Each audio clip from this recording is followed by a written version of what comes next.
Hello, it's Stacy with Bridges 527, and I want to take a few minutes to chat about the new Twisters that came out. I'm going to say I want to focus on ways to connect it to spiritual themes, and I completely geeked out because there's so much fun stuff in this to work with. But I also want to take a minute just to say, and I don't usually spend a lot of time here, but as far as my opinion of the movie, this is one of those that was kind of like that Top Gun Maverick that came out. It checks all the same boxes. It's super fun. Great action movie. It's really clean in terms of romance and language and stuff. Like there's hardly a thing in there. So do your own homework, but I thought it was really clean. It does have some storm violence, and some of that's a little hard, but it's not gory. Anyways, I so enjoyed this movie, and I don't really try to go there and focus on that, but I think it's also kind of helpful to know, it's something like we're seeing if you want to take your family, and I would say this is a great one to go to. Also, if you haven't seen, side note, Possum Trot, the Sound of Hope Possum Trot story, which is about a true story in Texas, that movie also, it doesn't have the same just summer feel good on top of the world kind of thing, but it is moving and it is powerful and it is an excellent movie. I mean, I love that movie also. So for the summer, those have been the two that I would absolutely recommend seeing. But let's talk about this one. Let's talk about Twisters. Okay. Before I even saw the movie, I got really excited about just the idea of that the Lord Jesus was calm in the middle of a storm, right? And so there's a lot of storm imagery in the Bible on how do we handle storms, and how, especially the scene of them being in the boat and him just sleeping because he's so at peace in the storm. And how can you get to that place when this thing could rip you apart? And you see why the disciples might have been freaking out, because in the movie we see the incredible destructive power that nature can be, and yet Jesus was completely calm. So I kind of was excited to see going in just with that kind of mindset of, okay, Lord, what do you want to say about storms?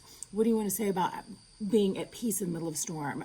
About how we respond to things. And I actually came away with several things that were really practical applications because of this movie. So how to handle storms. A few things that we see in this. Get to a secure place. That was one of the first things they say. Go get to a secure place. And I love it. It's a place without windows, which I think sometimes spiritually, if we look at it, windows are like windows into the outside world. Sometimes it's really hard when we see what's going on around us. The Lord wants our eyes on him. And if we can't keep our eyes physically on him, get your eyes off of what's going on outside of the world, right?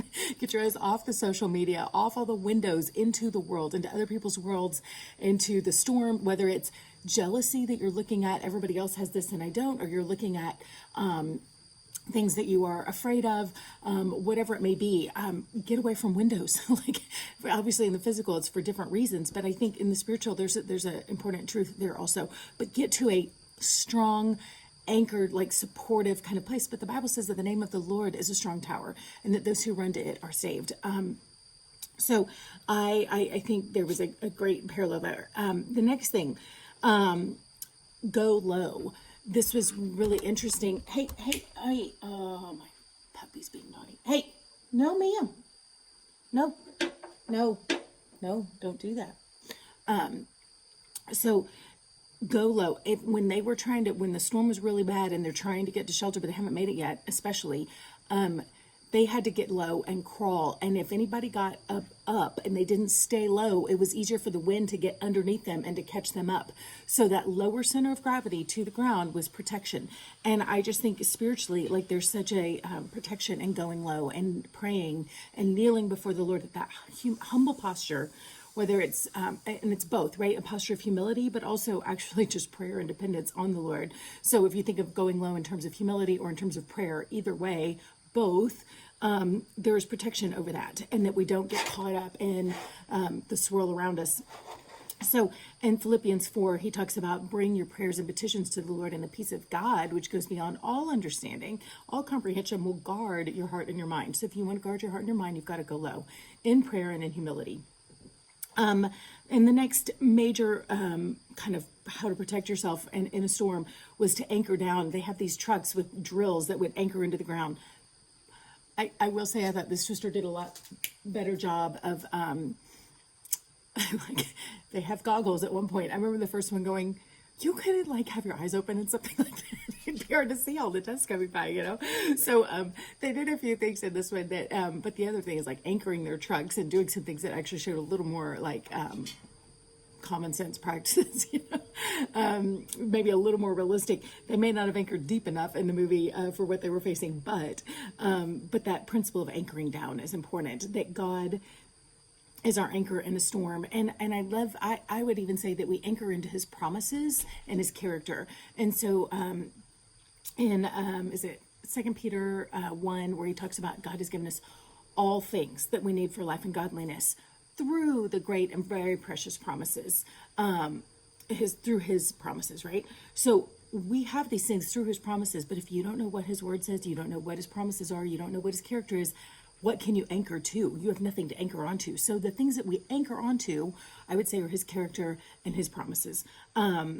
So those are like some really practical things that came out of this movie in terms of how to handle storms. I'm going to throw out just a few other things that kind of stood out to me in the movie. One is this also, there's some, hey, Dave, let it go. There's a lot about trauma. She, at the very beginning, witnessed some really tough trauma, and some of it was because of her decisions and her ambitions to accomplish some things. She wanted to change the world, and that ambition to do so maybe took precedence over the risk that they were taking, and some people suffered because of it, or suffered is people died, and the people around them suffered. So I mean, there were some really big consequences. So she is really struggling with some trauma from the events that happen and from her own guilt and shame. And so a lot of these same kinds of principles, like there's a lot to apply towards dealing with trauma as well, if you want to look there for it. Also, this idea of pride versus destiny and your ambition and your calling. And somebody says, like, why do you think we made it through that thing? Why do you think it was us that survived? But just that sense that, is it possible that we have a calling and a destiny? And she herself had always wanted to make a difference, and she lost that because she felt like the cost was too great. But there's kind of a calling back to that. And I think so often this is what happens in the world, right? Like we go after something, we get knocked down, we lose our bearings, and then we just go, it's not worth it altogether. And that kind of rebuilding and going, okay, how can I do this, but do it in a better way? And the other thing, I loved this, well, there's a couple of things. Somebody may asked her the question, like, how much are you going to let that storm take from you? Like, it already took your friends, and there's been so much sorrow that has already happened because of this. But if we stay in that place of trauma, it gets to take more from us. And I would say the same thing with our storms and the things that we're facing, like that I would say is probably an invitation from the Lord. How much are you going to let the enemy keep taking from you? How much are you going to let life keep taking from you instead of turning to the Lord and asking him to redeem all that loss and trauma and learn from it instead of just hiding from it? Like, let's learn from it and move forward. So, also, her mom was making a comment about how she was as a little girl, and she said, the worse the weather, the happier the girl. And I was reminded of someone I knew that said that when it's really dark out, like spiritually, the light business does really well, and the Lord tells us to be lights in the darkness. So I think as Christians, instead of being afraid of the dark, for one, we have command over the storms as Jesus did through Jesus, right?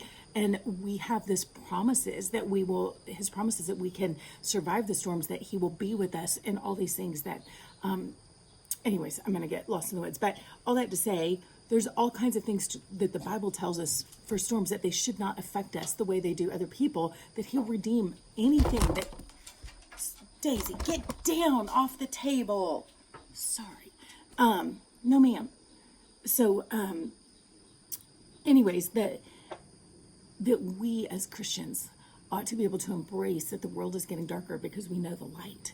And so we ought to just recognize like how much better the light will shine in the darkness. That ought to be hopeful for us.